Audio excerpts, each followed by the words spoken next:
going to start today by answering some questions we didn't get to from last week. Kevin does a great job of responding to everybody who texts in questions. And we also do a podcast every week that responds to questions that we get.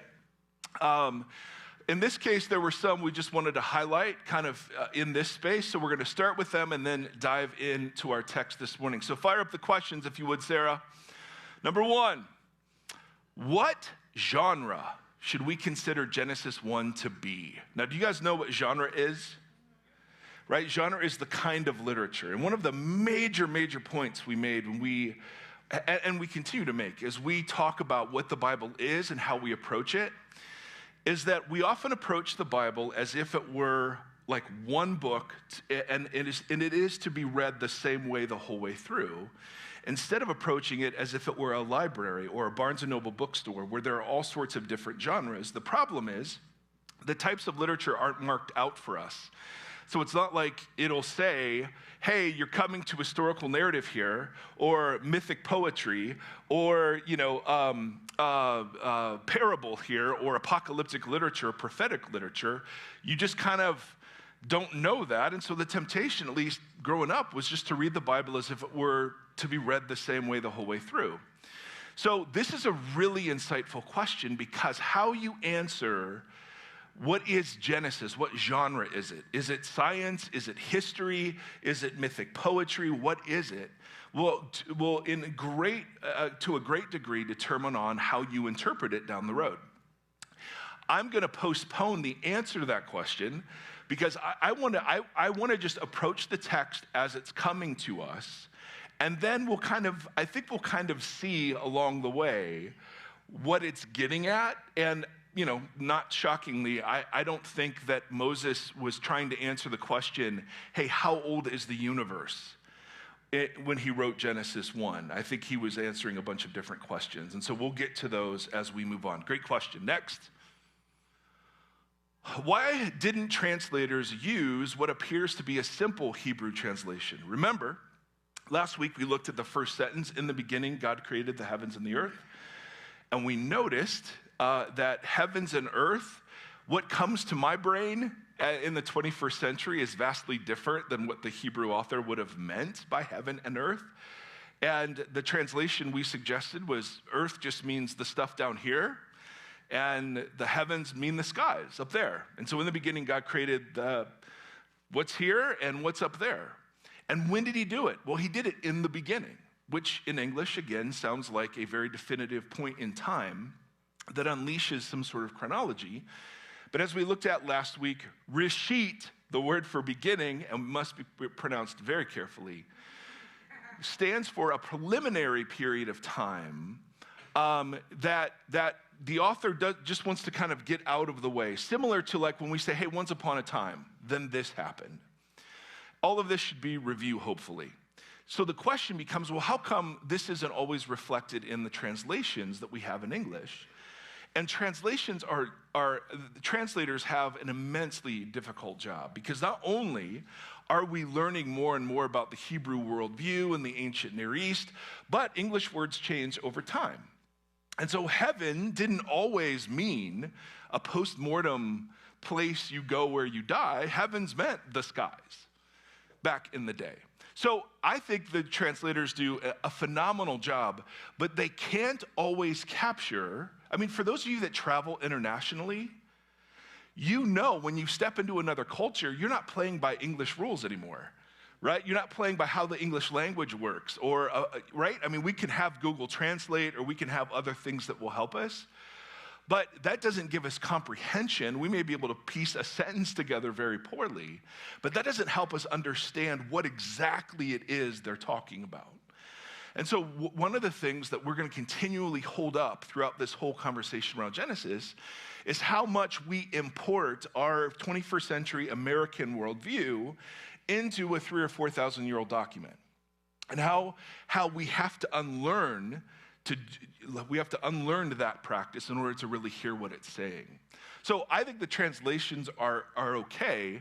The one thing we did point out last week is when we translate in the beginning, there's no the there in Hebrew. It just says in beginning. And, that does kind of make potentially a difference in how you understand what that beginning period is. So there is no such thing as a simple Hebrew translation. Hebrew is brutal, and that's why none of us have studied it.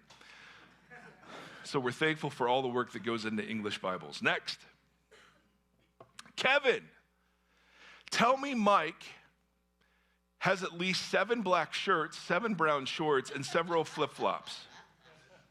Okay, well, I know, but why are you being asked this question? First of all, how would you know? Right? Kevin and I are close, but he's not gone through my closet. We're not there yet. And just in case you're wondering, I have 1 pair of black flip-flops, 1 pair of brown shorts, and 2 black shirts. I only wear this on Sunday. Seriously, this is my dress-up outfit, and I only wear it Sunday. So, it'll go in the wash today. It will be prepared like the high priestly garments in the Old Testament for next Sunday. That's it. Do we need more American consumers? No. Susie told me this is called what? A modular wardrobe, a capsule wardrobe, which I don't know what that means, but I guess it means like you realize life is more important than food and clothing. Next, I know, we won't always start our services with this, let me tell you that. Who is the author of Genesis? Great question. Historically, Moses is attributed as the author of Genesis, but the problem again is what Americans mean by authorship and what Hebrews would mean by authorship are 2 totally different things.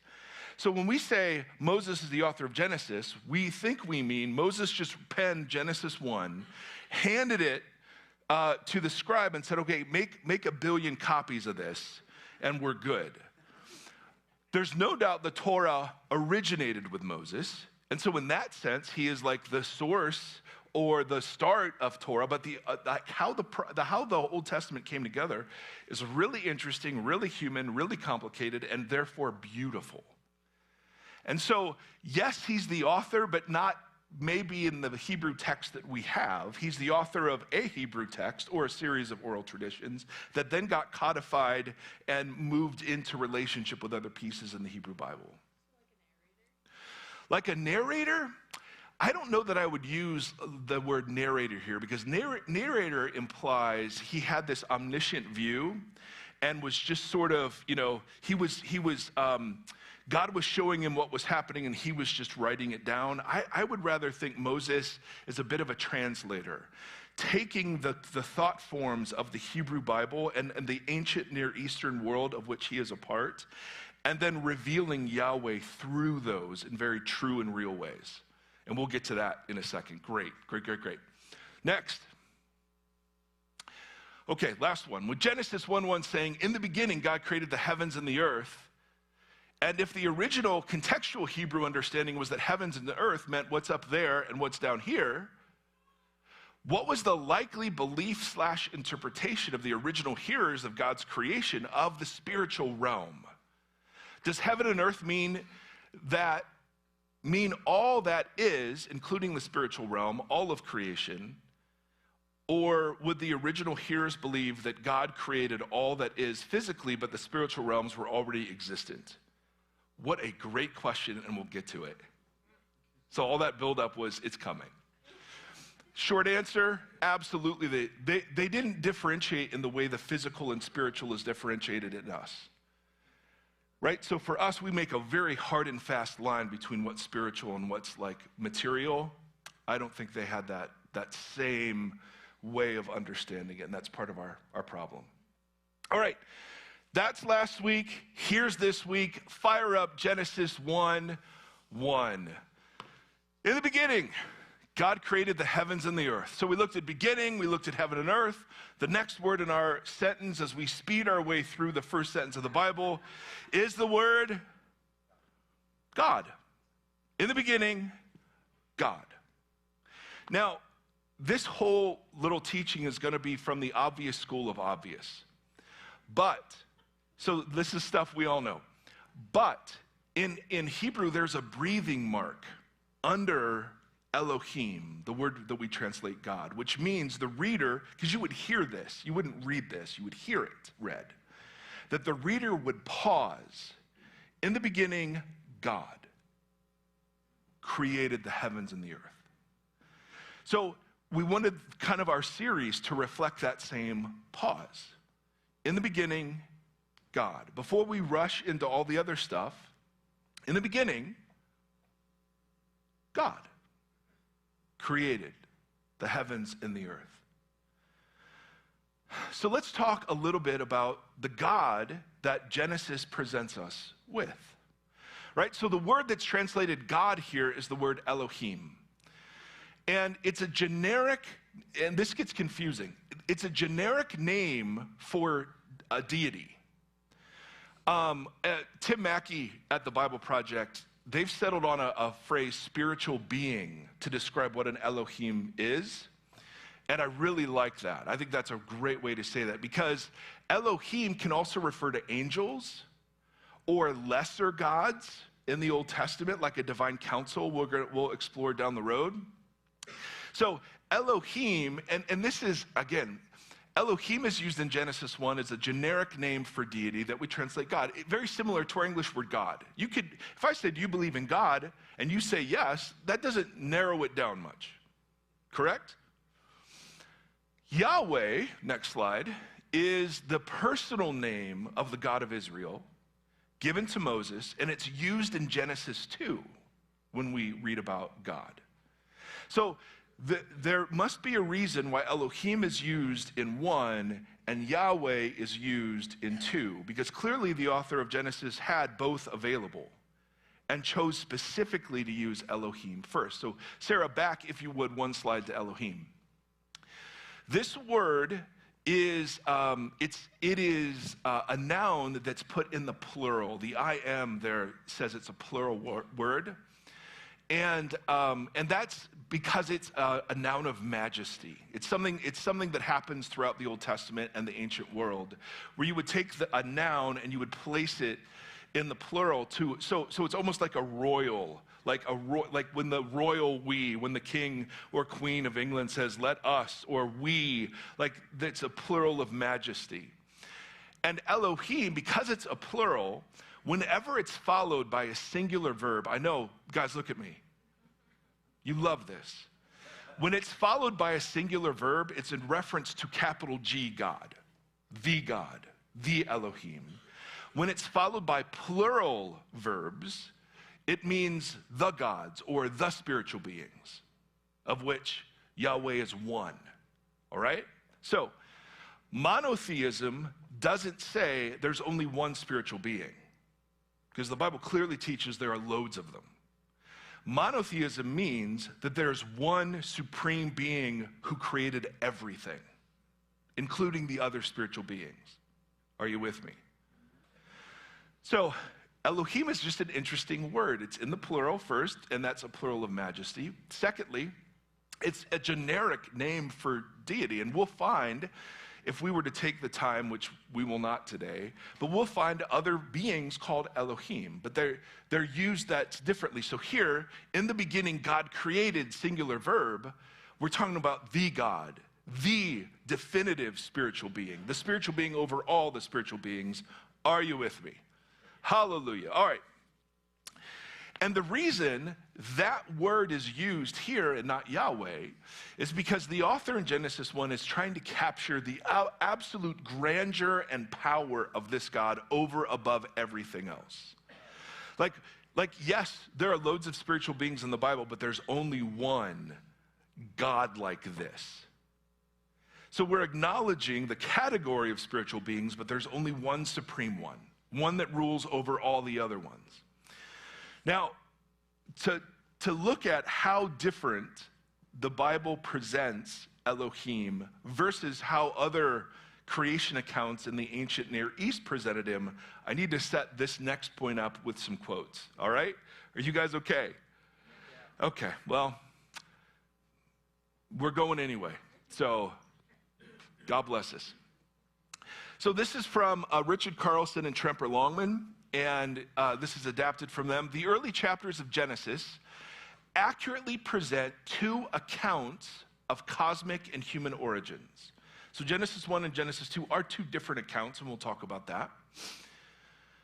But they present them in the language and ideas of the ancient Hebrews. Now, this is the no-duh portion of our sermon this morning, but we don't give this the weight it deserves. That this is full of Hebrew thought forms and ancient Near Eastern concepts, none of which we're familiar with. So very naturally, we just import all of our predetermined understandings and meanings, and that's where we get tripped up. Next. These texts should not be removed from their ancient context, and they should not be read as if they refer to the process of cosmic or human origins in 21st century scientific terms. Guys, this is such a big point. When we come to Genesis, the goal is to appreciate the beauty of God, not to debate about how it happened.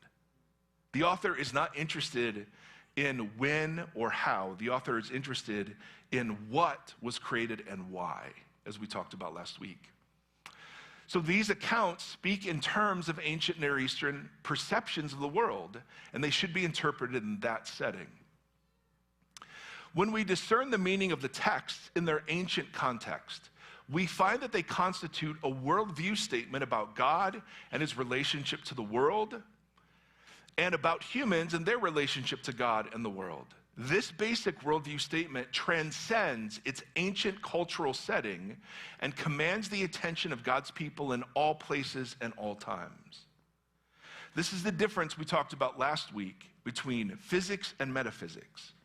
Physics deals with the questions about how the material order operates, the laws by which it's governed, and the way it interacts with each other. Metaphysics talks about the big questions of meaning, purpose, significance of what was created, not just when it was or how it was. This should kind of be review. Are you okay? Okay. Two other statements, and then we'll get to a point. We're going to look at two ancient cosmological accounts, right? One from Babylon and one from Egypt. And I want to set these up by understanding what you're about to read. They do not have as their primary purpose to explain where the universe comes from. All right, next. They are intended instead, go ahead one more, Sarah, if you would. They're intended to instead deal with basic worldview issues like the nature and purpose of the world, who are we, where are we, why are we here, and who are the gods. So I want to look at two, an Egyptian account and a Babylonian account, all right? And you're going to see similarities and differences. Today I want to emphasize the differences between how the gods were understood by the people in Israel's neighborhood and how the Bible presents Elohim, all right? I know this is some thick stuff, but it utterly matters. When you read in the beginning, God, and pause, created the heavens and the earth. What kind of God are we talking about here? Well, the best way to answer that is to look at other ancient Near Eastern conceptions of things like Genesis 1, an origin account of the gods. And so here's the first one. God bless us. These are called coffin texts because they were literally found on a sarcophagi, or no, singular, that would be plural, a sarcophagus. And you would read stories on a sarcophagus like this. So here's one of them, and this is a very ancient Near Eastern account. Are you ready? Okay, this one starts with waters. Now, do waters play any significant role in Genesis 1? Oh, they do. So that's going to be a point of similarity when we get to that part of Genesis 1, is that almost all the ancient Near Eastern creation accounts reference waters. The waters speak. Now, in the Egyptian context, this is the god Nun, right? Nun represents the primeval waters out of which nothing yet has come. So the waters speak, I am the waters, unique and without second. Now then we meet a tomb. A tomb speaks. That watery place we just referenced, that is where I evolved. On the great occasion of my floating that happened to me, I, Atun the Creator, am the one who once evolved, circlet, who is in his egg. If you guys get this, you're way ahead of me. I am the one who began therein in the waters. See, the flood is subtracted from me. See, I am the remainder. I made my body evolve through my own effectiveness. I am the one who made me. I built myself as I wished, according to my heart.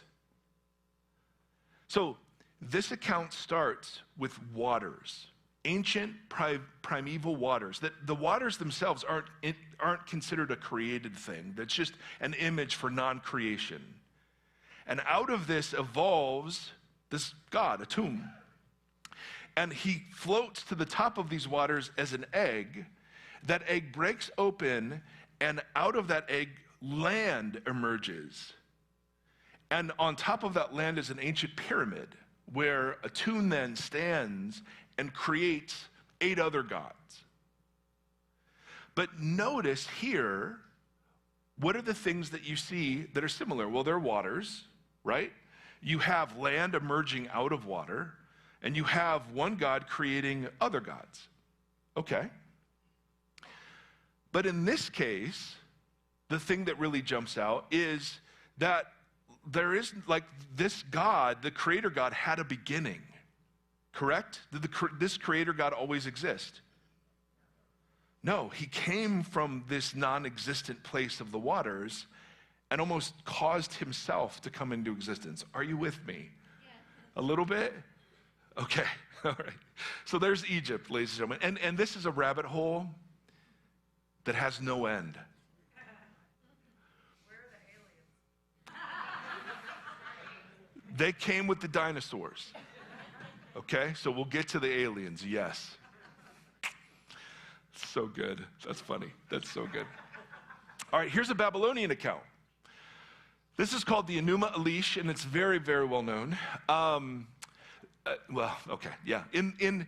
It gets referenced a lot because it does have some similarities to the Genesis 1 account. Enuma Elish is it's titled after the first 2 words in the Akkadian language. So God bless us. It starts, when on high no name was given to heaven, nor below was the netherworld called by name. Primeval Apsu, the salty water, the deep abyss, was their beginner. And creator Tiamat, who is the salty ocean, was she who bore them all.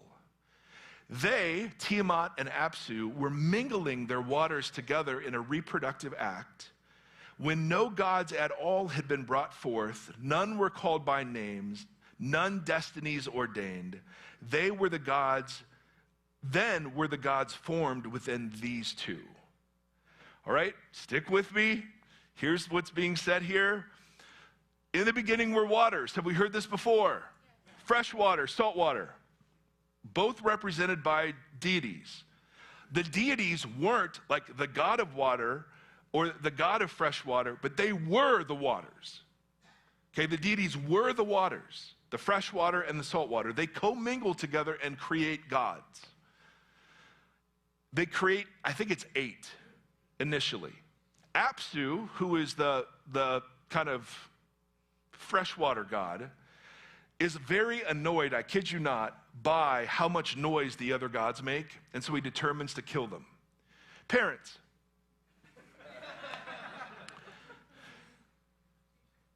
Tiamat, the other goddess, opposes her husband's plan to kill her children. And so one of her children named Ea, literally slays Apsu. Apsu then, and then Ea gives birth to a demigod called Marduk. Marduk takes revenge on Tiamat, the mother, by cutting her in half. He uses wind as a weapon against her, and the wind forces her mouth open because she's taken the form of a great sea dragon. He shoots arrows down into her throat to kill her, and then he splits her into the heavens above and the earth below. And then out of her blood, he forms humanity. Absolutely. Totally sounds like a Greek mythology. You bet. So, are you with me a little bit on this? Okay, it's so odd, and I'm sorry I keep asking. I'm very secure in what I'm presenting. I'm not asking you to make me okay. What I'm asking is, this is thick stuff, and I want to make sure I'm explaining it well enough, because there's a point that's on the horizon about Elohim when we look at these two accounts. All right? There's also an account, and God bless me for not making you read this, of Israel's Canaanite neighbors who, the Baals, there's the storm god named Baal who goes to war with a watery dragon called Yam, Y-A-M, that we read about in the Old Testament. So there are these common themes kind of throughout the ancient Near East, and they help us a little, in some ways, understand what Genesis is doing, but there are also some big differences between what Genesis is doing and what was being said about the gods in the other places. So for instance, notice, in Genesis, there is no, that's right, good Sarah, thank you. There's no theogony. A theogony is a birth story of the gods. Does Yahweh come from anywhere? Right? Did Yahweh always exist? Yes, in the beginning, God, period. Right? No backstory, no birth story, in the beginning, God. Now this really makes Yahweh, Elohim in this instance, stand out. There's no theomachy. Theo is God, maki is battle or fist fight. In a lot of the Babylonian narratives, they all involve conflict. Right? So here's this God slaughtering this God. Even in the Canaanite narratives of Baal and Yam, right, there's always battle. Is there any battle in Genesis? No. There's nothing. Yahweh is, and again, it's Elohim here. I'm sorry. I keep switching between the two. But Elohim here is totally unopposed, correct? There's no rival. There's no competitor. There's no battle. There is nothing. In the beginning, God. There's no pantheism here. Pantheism is when literally the God and the material substance are the same thing. There's no pantheism. Elohim is totally separate from the created world. Right? He stands over the created world supremely, without rival or peer. And also, if you read the other accounts, like one of the ways in the Egyptian account, one of the ways Atum creates the other gods is with bodily fluids, spit and others. And it's gross and weird, but it's totally anthropomorphic. It's totally just, hey, let's look at how human beings do this and apply it to what the gods are like. Do we get that from Elohim? No. In the beginning, God. Not only that, but there's no other deity anywhere to be found, right? Elohim comes across as totally self-sufficient, totally contained in himself, not needing anything, not wanting anything, didn't create because he was lonely, didn't create because he was sad. He just, in the beginning, is. And when you look at what Yahweh means, when you look at it, the personal name Yahweh, it just means to exist. In the beginning, he existed. It's beautiful. So we get this incredible picture of a God without rival, without peer, without sadness or fear, without complaint or conflict. Elohim, in the beginning, God, and we take a deep breath and then read the rest of the story. You and I weren't doing much that day. In the beginning, God. Now, And the way this God works is so beautiful. All right, do you guys have one more piece of complicated information in you? Okay, let's meet the jussive, okay? So you can give commands directly. Hey, Nate, my son, clean your room. That is a direct command. An indirect command is, hey, son, would you clean up your room for me? They're both commands, but they carry different force. Would you agree? Yeah. So, Kevin's like, no, actually they don't. I don't mean force in that way. But there is a way of talking about, and it's not just in Hebrew, it's in English, but when you get to God saying things like, let there be light, it carries this indirect force. It's not like light exists. It's jussive, which means it's almost invitational. Light, come forth.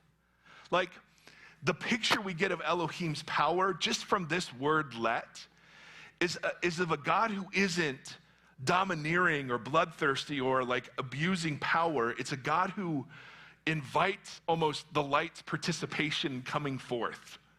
It's a command for sure because Elohim is all powerful, but it's not a direct command. It's an invitation. So if I were to say tonight at the college cookout, let the food come forth, you would think that's a really weird way to talk. And it sounds like you think you're a king or something. But like, is it a command? Yes. But there's an invitational aspect to it. Are you with me on this point? So even when Elohim expresses power, even that's done in a way that's different from the ways the brute force creator gods of the other accounts would use their power. And as we see, like Yahweh's not afraid to give his power away, as we'll see when he creates human beings. That's the thing that's so shocking, is that Yahweh delegates his power and is not afraid to do that.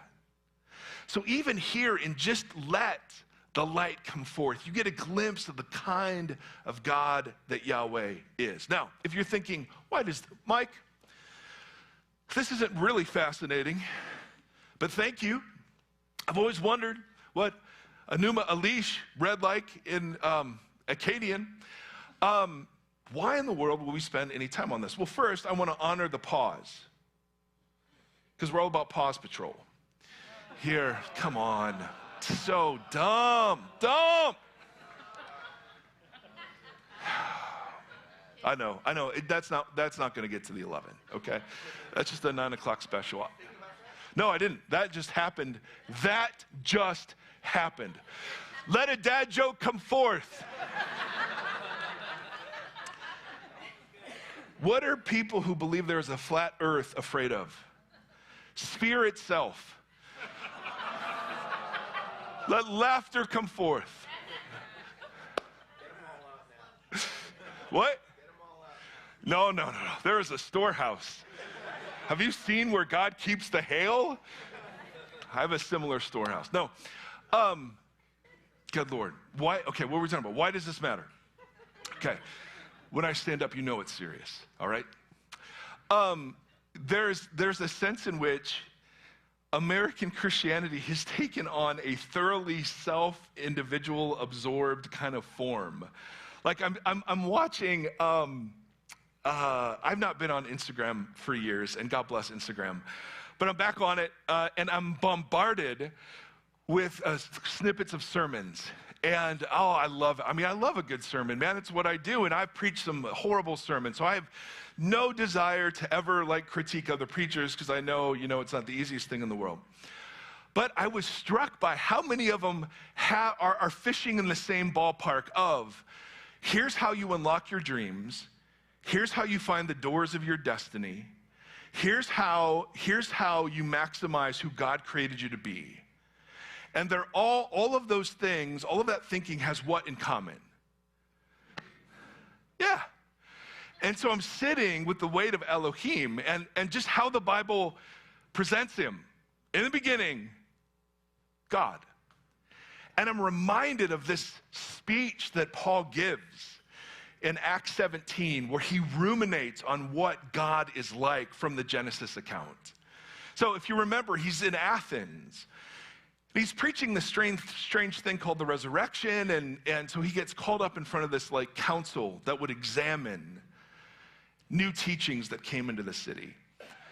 And so he stands up and he says, "People of Athens, I see that in every way you are very religious." Now, there are some ancient historians who would say that there were more statues of gods and goddesses than there were people in the city.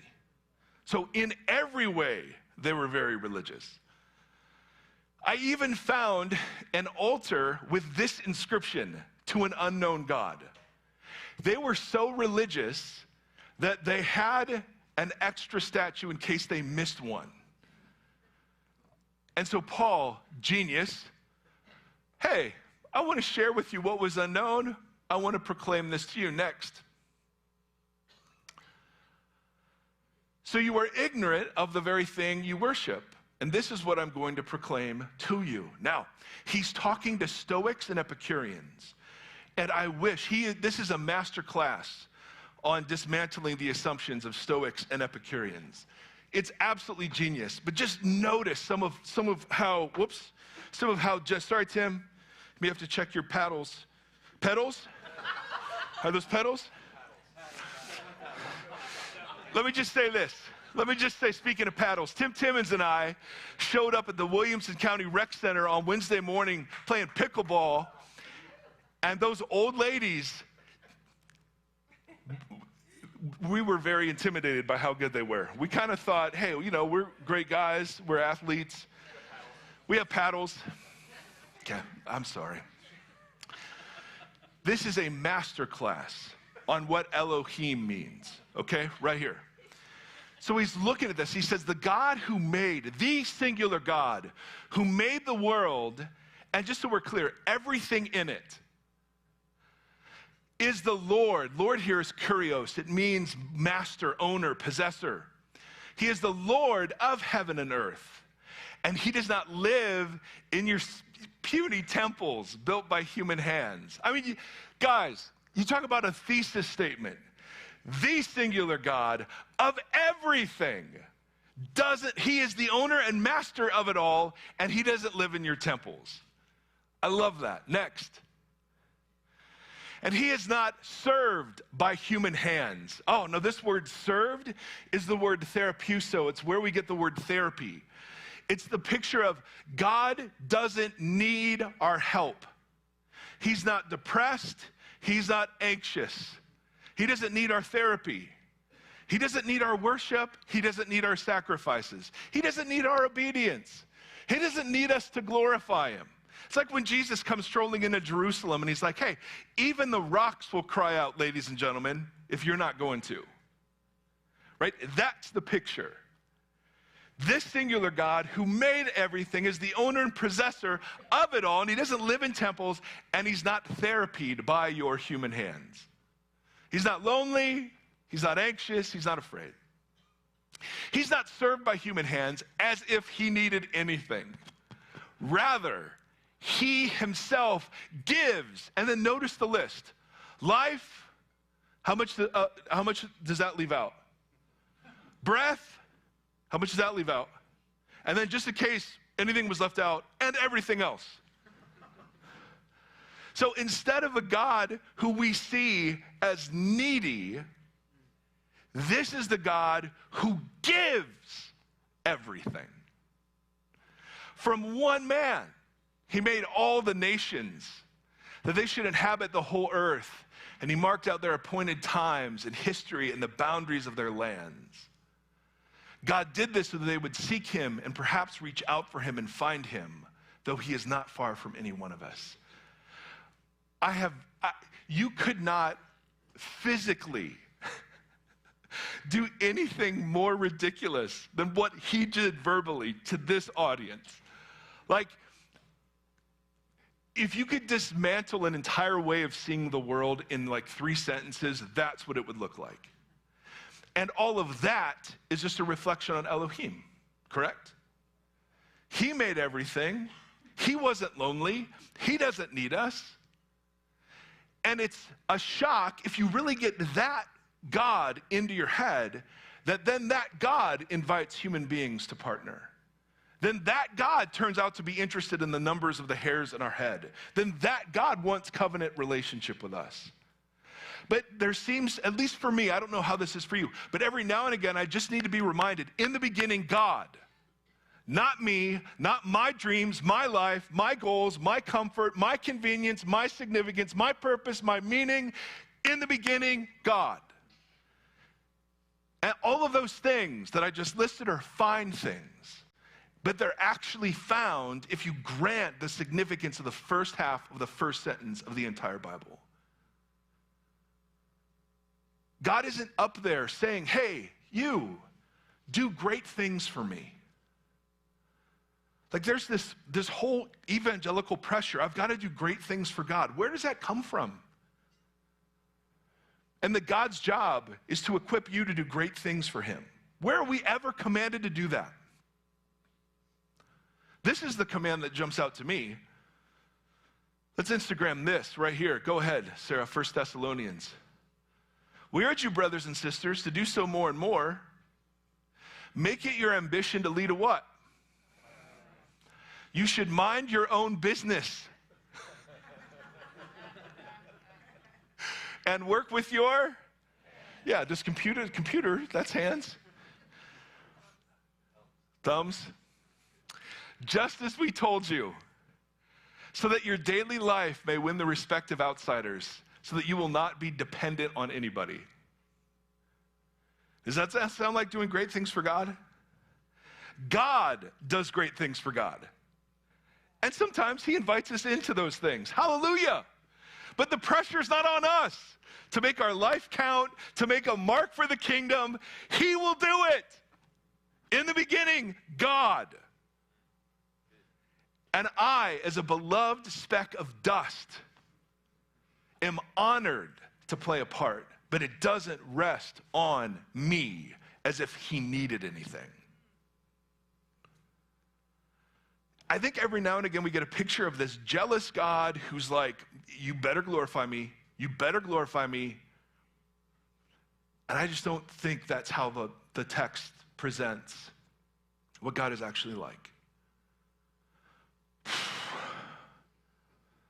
Questions for 9 minutes if you want. We don't have to. Anything stand out to you?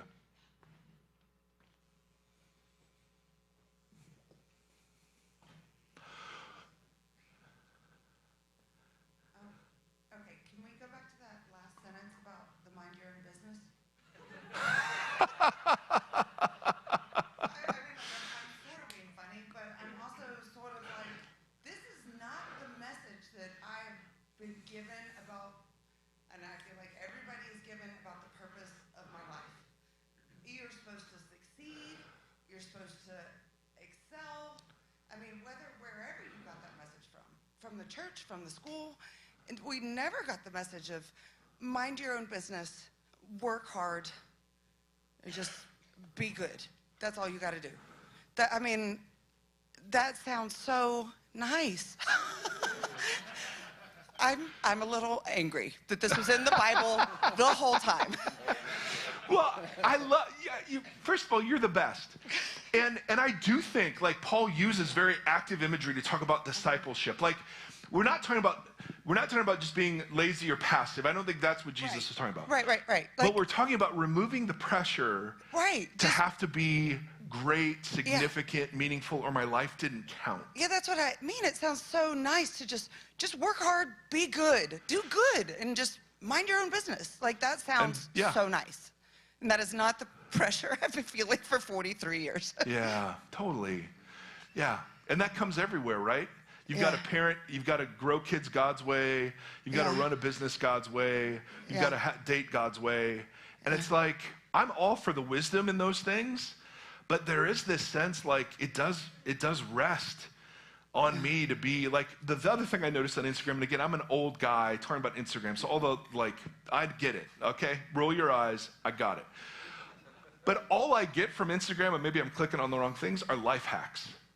Here's how you hack your metabolism, which I could use. Here's how you hack studies. Here's how you hack a website. I mean, like as if the goal of human life were to be as efficient as possible. Well, and it's absolutely never the message of mind your own business. Work that's hard. The one that's jumping out to you. That's the one I'm hearing, well, yes. It's just everything is in comparison to how everybody else is doing it. Oh, that's so good. Yeah, everything, how you succeed in school, work, business, raise your kids, life. It's all about, oh, you better be paying attention to the world. Pay attention to the world. And, you know, hold yourself to these expectations given by all the other people around you. Yeah. And I am really, like, upset that this was in the Bible the whole time. Okay, I'm done now. I'm gonna sit with No, that's great. Jesus cast out the demons of whatever that is, right? I just remember being in college, and all I heard was about the great things God wanted to do through me. And that if I missed that, there was so much pressure on nailing God's will. And if I messed up who I married, or I messed up where I went to school, or I messed up, I mean, there was so much pressure. And I was angry too when I realized, I'm not sure. Like, of course, I think some things are better than other things, no doubt. But that way of looking at the world, I don't think leads to really healthy and whole places. And I think it gives us kind of a warped view of God. Yes. Hi. Okay, so I have two questions. I'll go really fast. The first is the scripture of go out into all the world and make disciples of all the nations, if you want to, like, because that seems like you're not minding your own business and you're not supposed to.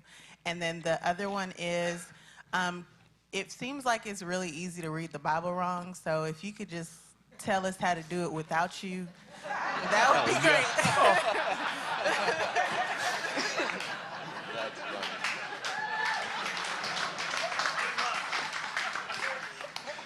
Oh, okay. First of all, I love you. I just do. Oh, this is so much fun. So my job up here is not to teach you what to think.